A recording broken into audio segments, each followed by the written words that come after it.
Beetroot பொரியல் எப்படி செய்கிறதுன்னு நம்ம இன்றைக்கி பார்க்கலாம். கடாயில் எண்ணெய் ஊற்றிக்கோங்க. எண்ணெய் சூடானதும் கடுகு போட்டுக்கோங்க. கடுகு நல்லா வெடித்ததும் கருவேப்பிலை போட்டுக்கோங்க. சின்னதாக கட் பண்ணி வச்சுருக்கிற பீட்ரூட் இதில் போட்டு நல்லா வதக்குங்க.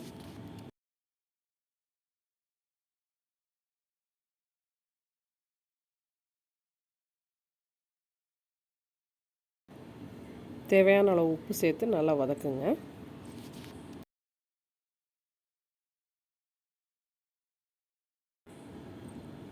கொஞ்சமாக தண்ணி தெளித்து மூடி வச்சுருங்க.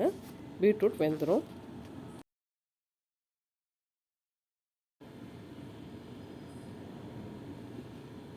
பீட்ரூட் நல்லா வெந்துடுச்சுங்க. இப்போ அரைச்சி வச்சுருக்க தேங்காய் விழுதை அதில் சேர்த்து நல்லா கிளறி விடுங்க. தேங்காய் கொரகொரப்பாக அரைச்சிக்கோங்க. உப்பு தேவையான அளவு கொஞ்சம் சேர்த்துக்கோங்க.